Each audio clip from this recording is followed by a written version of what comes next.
Carl Jung believed that the deepest truths about human nature often hide in plain sight. They aren't in what people say, achieve, or how they act when watched. He realized that two subtle psychological patterns show a person's true character better than tests, titles, or performance. Picture sitting with someone you thought you knew well, a friend, a coworker, or even your partner. They seem sincere, composed, trustworthy, but something feels off. You can't explain it, but your intuition whispers, "There's more here." Jung spent decades studying the persona, the mask we wear to navigate society. He knew that no matter how much someone tries to shape their image, two unconscious reveals always get through. And once you learn to recognize them, you'll never be fooled by appearances again. These aren't complex theories. They're simple observations that expose the architecture of the psyche. And they don't just help you read others, they help you confront yourself.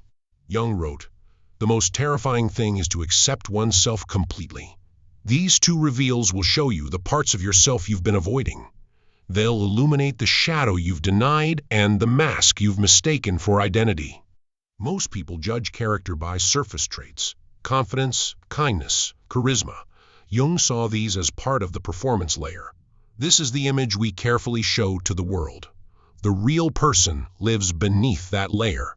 No matter how good someone is at managing their image, two hidden patterns show their true self. The first reveal is what I call shadow mapping, observing who someone judges most harshly. Jung wrote, "Until you make the unconscious conscious, it will direct your life, and you will call it fate." Our judgments of others are often projections of our own disowned traits. The stronger the emotional reaction, the closer you're getting to their shadow. Meet David, a successful architect who prides himself on integrity. In meetings, he constantly criticizes his colleague Marcus, calling him fake and manipulative. David's voice sharpens when Marcus is praised. His jaw tightens when Marcus charms a client. But Jung would see something deeper. David's intense reaction isn't about Marcus, it's about a part of David he's rejected. Deep down, David wishes he could be more socially skilled. But he's buried that desire, believing it would make him inauthentic. Jung wrote, "We cannot change anything until we accept it. Condemnation does not liberate, it oppresses." David's condemnation of Marcus is self-oppression. He's rejecting a trait that could serve him. That's why shadow mapping works. When someone judges others intensely, they're revealing their own internal conflict. The traits they criticize are often the ones they've pushed into their unconscious. But projection isn't always negative. Jung discovered we also project positive traits we're afraid to claim. People admire talented or confident individuals. This admiration reflects their own hidden skills. The key is emotional intensity. Whether admiration or disdain, disproportionate reactions reveal the shadow. The second reveal is mask maintenance. It's about watching how someone acts when their image is at risk. Jung wrote, "The privilege of a lifetime is to become who you truly are. But most people spend enormous energy maintaining who they think they should be. This maintenance requires effort. When a person faces criticism or makes a mistake, their true character shows." Take Sarah, a marketing director known for calm professionalism. She's built her career on being unflappable. But during a high-stakes meeting, a client criticizes her strategy. Sarah's mask cracks. Her voice sharpens. She deflects blame. She makes subtle digs at the client. The calm professional disappears. In her place is someone who is defensive and insecure. She's ready to sacrifice her team just to protect her image. Jung would say this moment showed Sarah's true character better than years of her calm actions. Jung said, "The root of all mental illness is not wanting to face real suffering." Sarah didn't want to feel discomfort. This caused her to develop defensive patterns, hiding her true self. These breakdowns don't just happen in crises. They occur in everyday moments. When someone's phone dies, when they're kept waiting, when a joke falls flat. Watch for micro-expressions, tone shifts, body language. These tiny slips reveal more than hours of conversation. Authentic character isn't what someone chooses to show when they're prepared. It's what emerges when they're unguarded. The most integrated people, or those Jung called individuated, are consistent. Their public image matches their private reactions. They've accepted themselves completely. Now that you understand Jung's two reveals, let's explore why they work so reliably. Jung studied the psyche's architecture, how the mind organizes itself to protect the ego. He wrote, "The meeting of two personalities is like the contact of two chemical substances. If there is any reaction, both are transformed. But transformation requires knowing the composition of each personality." Shadow projection occurs when the unconscious confuses self with others. This happens with traits that we reject in ourselves. When David criticizes Marcus, his unconscious is processing his own relationship with authenticity. The intensity of judgment mirrors the intensity of internal conflict. People who are secure in an area rarely judge others harshly for weaknesses in that same area. Truly confident people don't waste energy criticizing insecurity. Authentically successful people aren't threatened by ambition. Jung said, "Loneliness doesn't come from being alone, but from not sharing what feels important." Chronic judgment shows inner loneliness. It's a sign of being cut off from parts of ourselves we reject. Persona breakdown works because maintaining a false image is exhausting. Jung called this ego maintenance. Under stress, primitive defenses activate: aggression, avoidance, dishonesty, or integration. Jung wrote, "A man who has not passed through the inferno of his passions has never overcome them." How someone deals with criticism shows whether they can handle tough emotions or if those emotions still control them. These patterns are reliable because they operate below awareness. People can control their words and expressions when prepared, but under pressure, authentic patterns emerge. Jung understood that character assessment isn't about exposing flaws, it's about understanding the whole person. This includes their struggles, defenses, growth areas, and strengths. This allows for genuine connection. There's a third pattern beyond the two reveals: the integration test.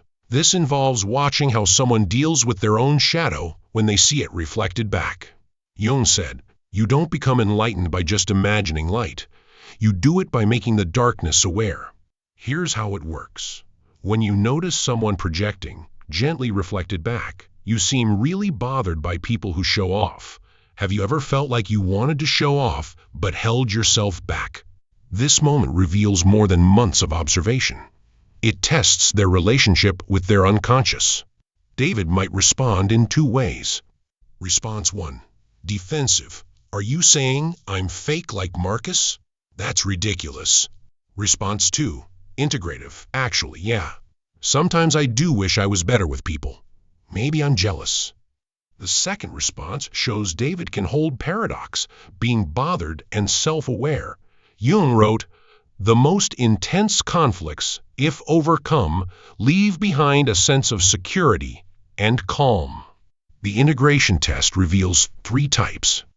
Unconscious type, unaware of projections, defensive when confronted. Aware but defended type, recognizes projections intellectually but can't integrate emotionally. Integrated type, observes projections with curiosity, learns from them, and grows. Jung called these individuals conscious, not perfect, but awake. If you view your judgments as information, you're already integrating. As you grow in this awareness, you'll notice something incredible. Your presence changes the emotions around you. Jung said, "The meeting of two personalities is like the contact of two chemical substances. If there is any reaction, both are transformed. When you stop reacting to others, you stop feeding unconscious drama. This creates space for something new and conscious." People may not be able to name what's different about you. They might say you seem calmer, more grounded, more real. What they're sensing is your decreased reactivity. You're no longer mirroring their unconscious patterns. You're embodying something else. What I call consciousness contagion. This isn't about preaching or correcting others. It's about embodying awareness. Jung wrote, "You are what you do, not what you say you'll do." Your presence becomes the message. Your calm becomes the invitation. Your authenticity becomes the permission others didn't know they needed. Some people will resist this shift. They might raise their projections, strengthen their defenses, or try to pull you back into old patterns. But others, the ones ready for growth, will be drawn to you like flowers to sunlight. They'll begin loosening their own defenses, sensing that something deeper is possible. This ripple effect extends beyond individuals. It transforms families, workplaces, communities. When one person stops projecting and starts owning their reactions, it gives others permission to do the same. Jung believed that individual consciousness was the key to collective evolution. He wrote, "The world will ask you who you are, and if you don't know, the world will tell you." When you know who you are, including your shadow and your authentic self beneath the mask, you become immune to the world's projections. You also become a beacon for others. Your willingness to face your shadow gives others courage to face theirs. Your ability to drop your mask creates safety for others to risk authenticity. This is the deeper purpose of character assessment. Not to judge or manipulate, but to understand. See psychological patterns clearly. This lets you respond with awareness instead of reacting based on past conditioning. Jung's legacy isn't just in his theories. It's in his invitation to wake up. Choosing awareness instead of autopilot helps us grow. We should value authenticity over performance and understanding over judgment. The two ideas Jung described, shadow projection and persona breakdown, help us understand ourselves too. They reflect your own journey. Jung said, "To be normal is the ultimate aim of the unsuccessful." You're not here to be normal. You're here to be conscious. You want to see clearly, feel deeply, and connect authentically. Whenever you judge someone, look at your own shadow. When you notice someone's mask slip, examine your own. Every time you resist using psychological insight as a weapon, you choose growth over ego. Jung believed that the path to authentic selfhood is vital, not just for you, but for the world. Facing your darkness and letting go of masks is crucial. When you respond consciously, it creates ripples that extend far beyond your life.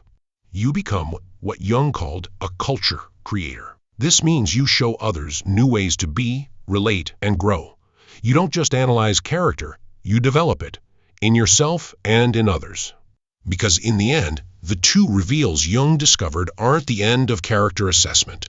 They're the beginning of character development, your own individuation, your own becoming.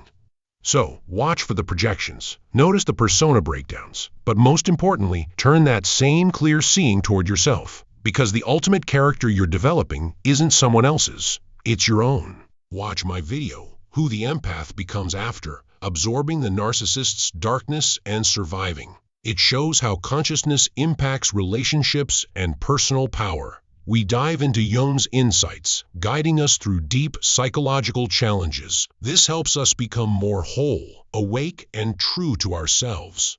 Your journey toward consciousness begins with seeing clearly, and it ends with becoming who you truly are. Thanks for watching. See you in the next dimension.